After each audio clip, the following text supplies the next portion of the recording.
Hello and welcome to Journeys into Healthcare. I'm Ioana Crețu, specialist in English for medical and scientific purposes, and this is where I share insights from my work with and for healthcare professionals preparing to start or advance their careers. This particular episode is for language teachers and coaches working in medical communication and OET exam preparation. I'm sharing the talk I gave together with Neil Harris from CELT Cardiff UK at the 2025 AI Symposium Innovating Medical English Teaching with AI, organised by EALTHY, the European Association of Language Teachers for Healthcare, and SLC, Specialist Language Courses. In our session titled Listen with Your Eyes, Not AIs, Then Personalise with AIs, Neil and I explored how AI tools used with care can help personalise learning without replacing human curiosity and judgment that good teaching depends on. And just because AI can do so much, it doesn't mean it always should. So I also showcased a simple, low-tech, but powerful method I use to observe how my learners write, not just what they write, in order to support them more effectively. I'm sharing the talk with permission, and I'm happy to say the response was so positive, we're now offering a full webinar on the 12th of June at 10 in the morning UK time to go deeper into my process-oriented approach to OET writing. It's free to attend, and the recording will be available afterwards to EALTHY members. Details at ealthy.com, EALTHY.com. Okay, let's get to the talk, and feel free to join the conversation in the comments or at the webinar. I'd like to welcome our next two speakers. One of them is so dedicated that she's even on holiday, but she's still making time for us today. So thank you to Neil, thank you to Ioana. We're going to have a talk, guess what, on AI. This time, listening with your eyes, not AIs, eyes, then personalize with AI. So it's all a bit confusing, but I'm sure they're going to make sense of it for us. Thank you very much. We'll do our very best, and thank you very much indeed, Ros, and to everyone who's attending today. So some quick introductions. My name is Neil Harris. I'm an OET premium provider a couple of times over, former OET All-Star, and I have a particular interest in online delivery and increasingly in AI digital literacy, both for learners and for teachers. And I am Ioana from Romania, and currently in Greece, as Ross was saying. I'm also an OET preparation partner, not an all-star yet, who knows. I've been teaching medical English since 2003, and lots of diplomas there, but never mind that, let's proceed. So, as we've heard already from the previous sessions, AI is having a dramatic impact in healthcare education. We've heard about text-to-video, text-to-speech, and text-based generation. And this image, I'm not going to go through all 40 tools, is an indication of the very many different AI applications that are available to us, with some of the more familiar ones, Diffit, Twee, and Quizzes perhaps rising to the fore. But today we want to take a slightly different approach, and as the title suggests, we will be talking about AI, but we will also be talking about an extraordinary innovation, or Ioana will be talking about an innovation which doesn't use AI at all. So why AI in healthcare? What's it all about? And this has perhaps been informing some of the questions that have come through already. If we look at the bottom right-hand side of the picture, this image is meant to indicate the limited resource and availability of medical English resources which are available to us, which the presentation for Bahrain was trying to address in terms of listening. There are financial implications. We've heard about choices around using free and paid versions of AI tools. But let's not forget, and again, this was behind some of the questions relating to the first session from Pesh, that if AI exists to increase efficiency and productivity, we have to question if it's not doing that for both the learner as well as the healthcare professional teacher, then are we using it wisely? Open question. Inevitably, what we're talking about today is but a drop in the ocean.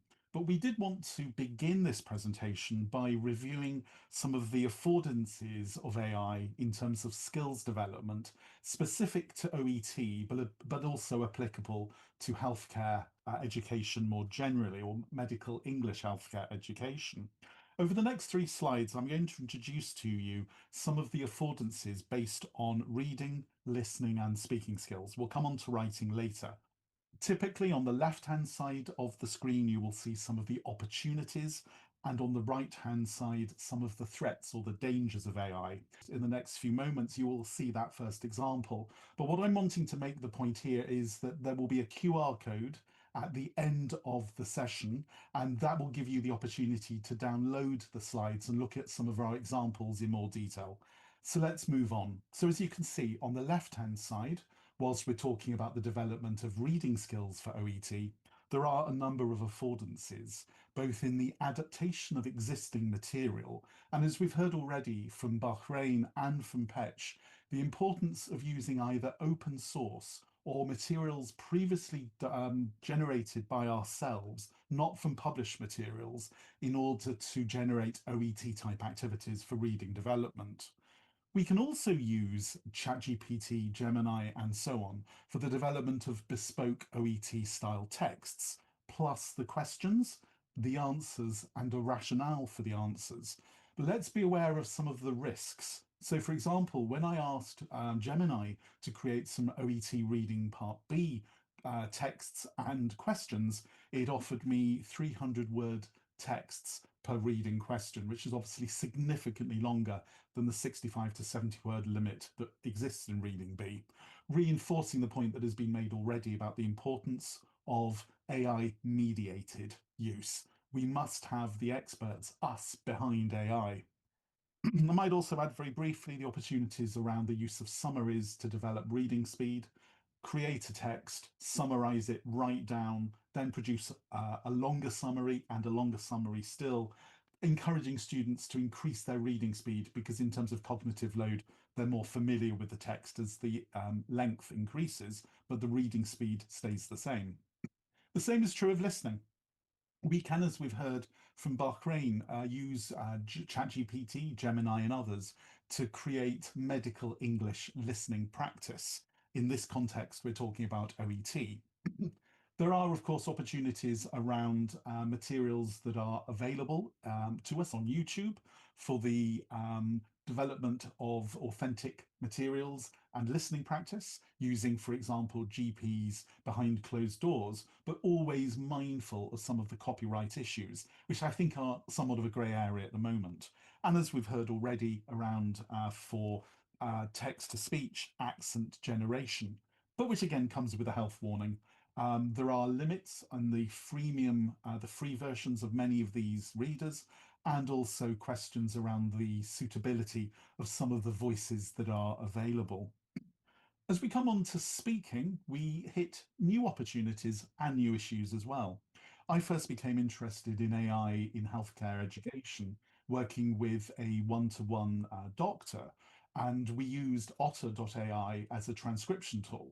And what became apparent was his ability to reflect on action in terms of looking back over the transcript to identify areas where register was a concern was much more impactful than when he listened back to the video on its own. But again, there are issues with accuracy.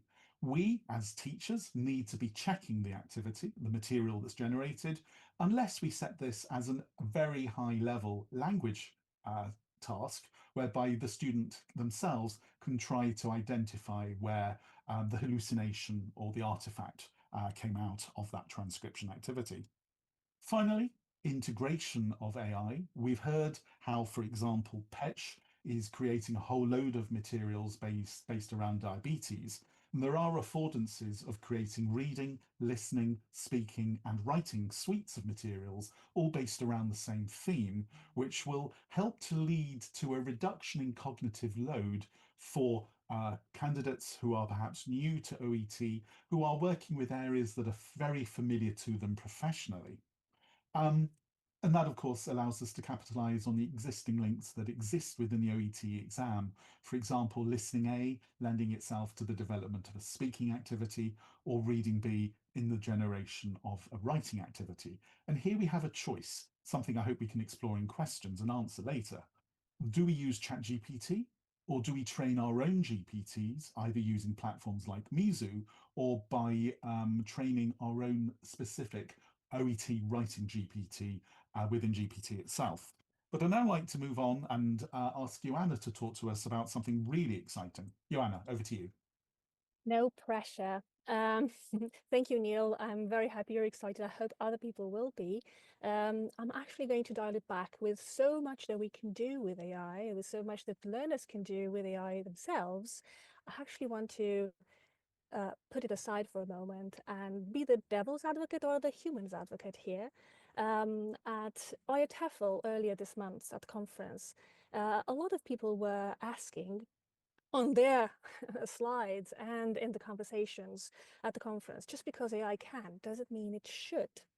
And I am part of the group that says no. And there are certain things that I don't want AI to do because I want to do them. I want to be the one who does them as a teacher who wants to understand my learners and help them where and meet them where they are, regardless of how many things are possible and how many resources can be done.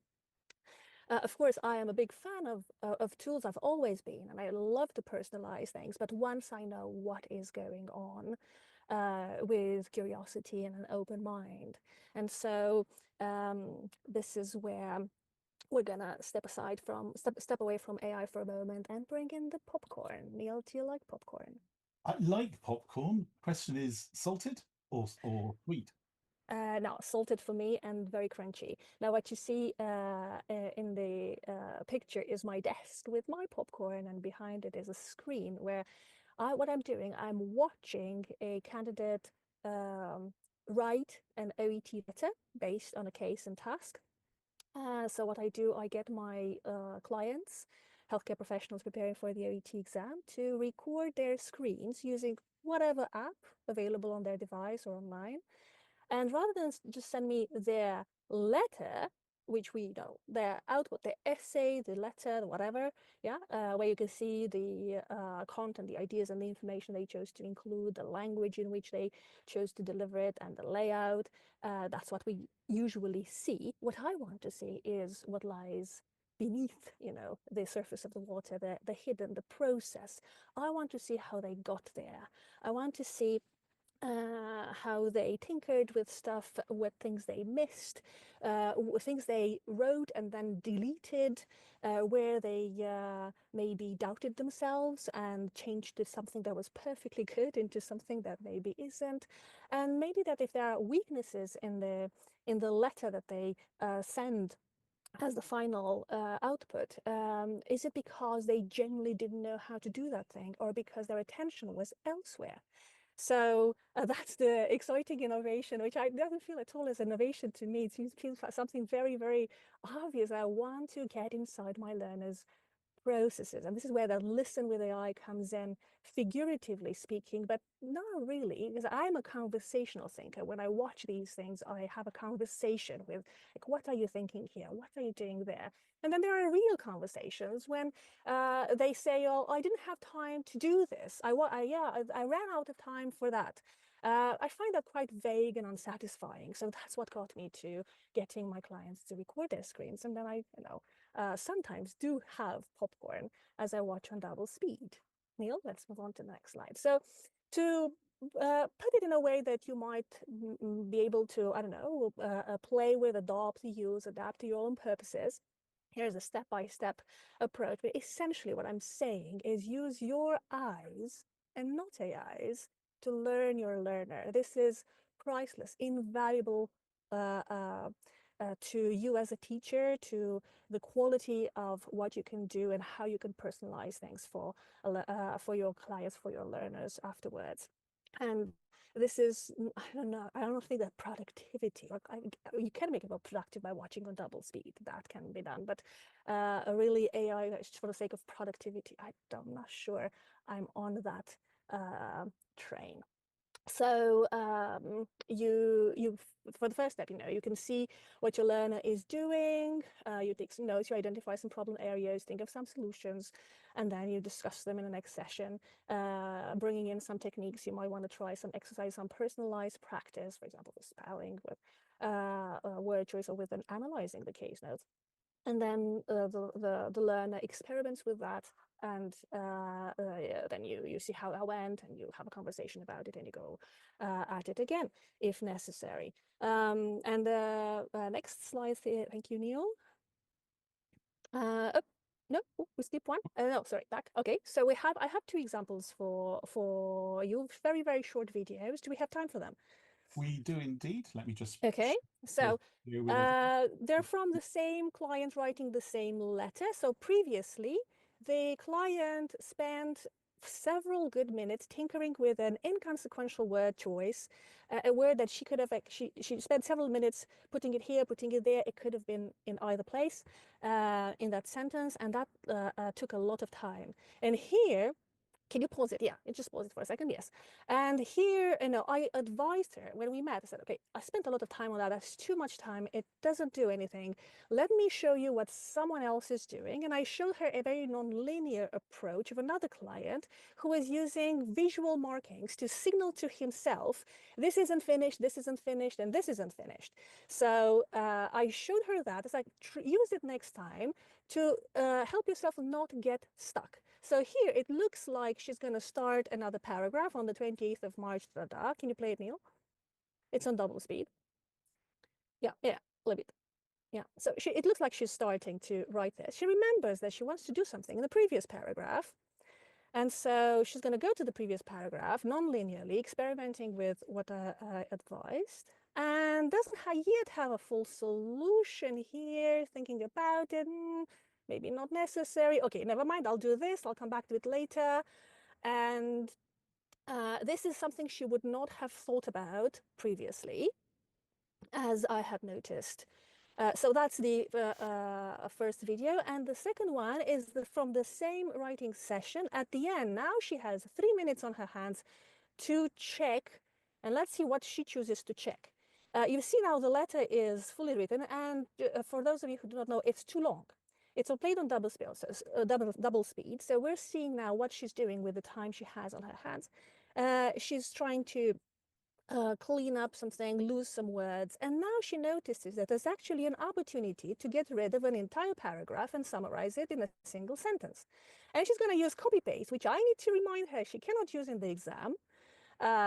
So that's another point. When people practice, what do they do that then at the exam they may not be able to do it, which may throw them off? And so she's writing this sentence at the back of that paragraph, and she's going to lose an entire paragraph. The next paragraph is going to go. And so I would have never seen, 1 second, so just finishing this.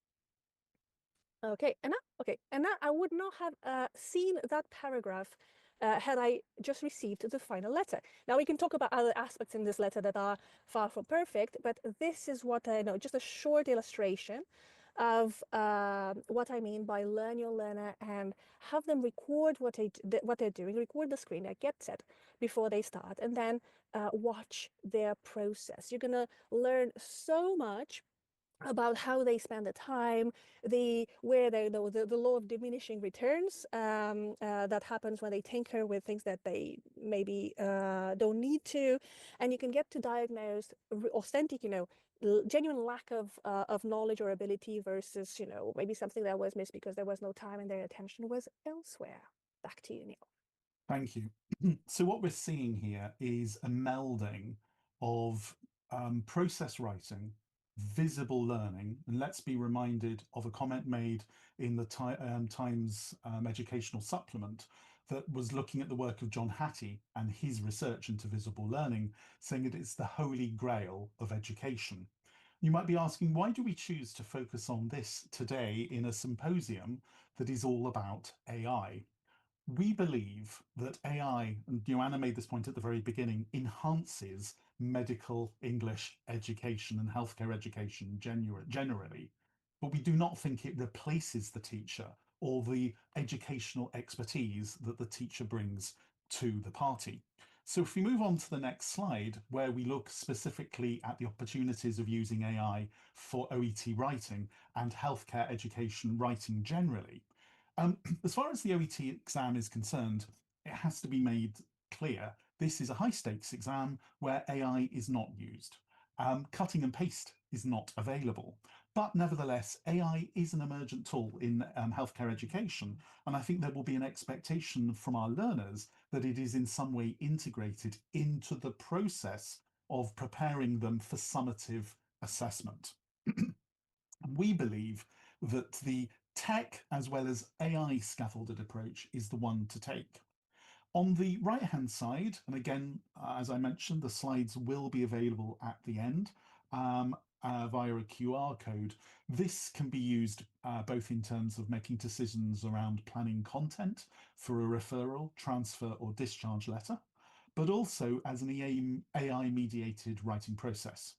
In terms of scaffolding decisions around relevant content for one of those three AI letter writing activities, then one opportunity is to ask the student individually on camera to choose the information which they think is relevant, but they then compare it with an AI doing the same.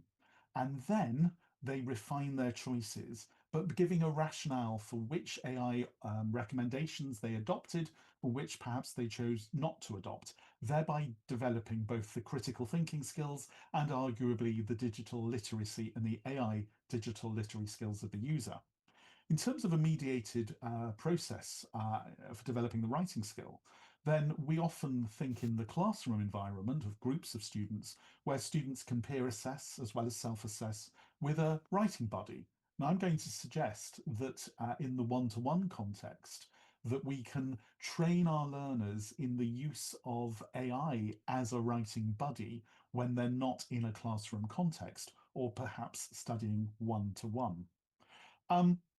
We now Yes, talk about both the challenges and the opportunities. Over to you, Anna. We've got about yes, a minute and a half left to yeah, talk I'm about the the challenge. devil's advocate today, playing that part all the way. So we need to be cautious here, as some of our colleagues have already expressed their concerns.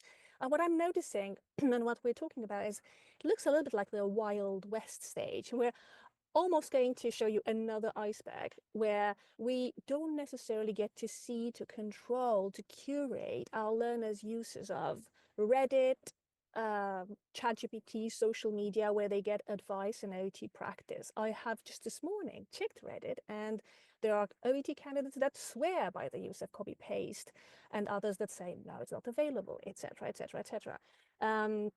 Also, it was mentioned earlier today, the presence of hallucinations.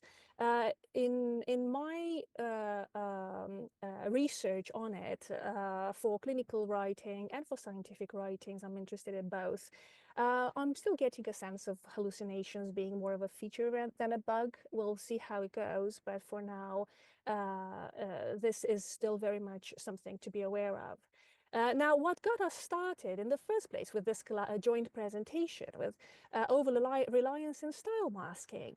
Earlier this year, at the beginning of the year, Neil was sharing the story of a client, the case of a client who had apparently masked his own writing by using ChatGPT to generate a letter, an OET letter that would emulate, his style and the kind of mistakes that he would make and things like that actually undermine authentic skill development. So we need to teach and encourage our learners to use these tools to get prompted, not to get answers and ready-made solutions.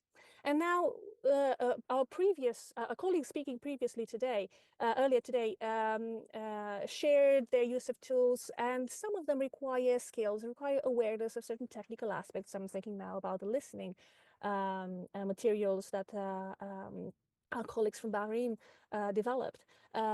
So the skills training that we need as teachers, the AI literacy for OET teachers, how is that going to be, how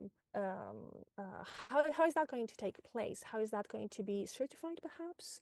And can any of these solutions be benchmarked for educational applications that are quite specific? Thank you, Joanna. And I think it is extremely important that we use today's platform in the symposium not only to be sharing some of the solutions, but also to be raising our concerns and our questions regarding the development of AI. And if you are staying around until the end of the day, then we will be looking into our crystal balls and thinking about where will AI be taking us in the next 5 years. For now, having seen Joanna's use of visible learning and the video recording, there is a question, Joanna, for us to come back to in a few moments regarding audio recording. This gives us an opportunity to have a much better insight into the inner workings, the visible learning and the processes that our learners go through. And that provides us with opportunities for which AI was largely designed in the educational space. We can generate personalised case scenarios, but we can also use gamification, quizzes in order to I can't say that. We're going to go with in order to check on our learners' understanding, to interrogate their history of error, both in terms of language, but also into particular areas which they find difficult in the development of their writing, being it medical dose errors, triggers for discharge, medication plans in future writing tasks. In other words, all of this visible learning enables us to work better and better with assessment for learning as part of their journey towards the final test, OET, as their summative learning. And in order to do that, we can be working with self-made chatbots. Joanna has kindly provided a link, which will be available at the end, to via the QR code to an article looking at self-made chatbots, but also personalised feedback models. So that brings us to the end of the session. Just to remind you again of that process. And I think we'll now move into the questions. And Jill asking us about the use of recording with audio as well as with video. You have our contact details there. We're going to move on to questions, but if it's okay, Ros, we'll leave this slide up so people can use the QR code. Joanna, over to you and Jill's question, if you can see it okay. Yes, well, at the exam, if they're going to go to a venue, they have to be quiet. So I have to be cautious with such recommendations and such practices like audible learning. But I do notice and I do ask my learners if they are conversational thinkers like me, for example. And it seems to unlock the process for some of them. Who have never considered it like that. Like thinking is very much of a thing you do on your own. So I encourage them to have conversations with an imaginary me in their heads, or whatever interlocutor from their own, entourage, from their own network, whatever interlocutor that stimulates their thinking. Like in whose presence do you feel like you think the best? In a clinical setting, of course. So that's as far as I can take it with the OET exam preparation. But for audibles and visualizing the voice, there are other things that I do, which might, we can do in a separate webinar. And if you want to see more of these video examples, we can definitely organize like a webinar for that. And in the meantime, Okay. those two videos are available via the Yes, QR code. very hard choosing which to show. No, it was a fascinating insight. I mean, I have seen those little videos before, but it is really a fascinating insight as to what we all do in the writing process. But to actually be able to then guide your learners as to a better approach, having watched the process that they use currently is quite innovative. I've not heard of this concept of visible learning at all. And I guess when you've the only question I would have, well, unfortunately we've sort of run out of time, but maybe to think about is how you might manage that with a larger group. Obviously one-to-one is you can do that. Oh, okay, visible learning, the sequel. It might be Okay. just with a few examples of what can be done. That might work with a bigger group. We can think about how that can be scaled.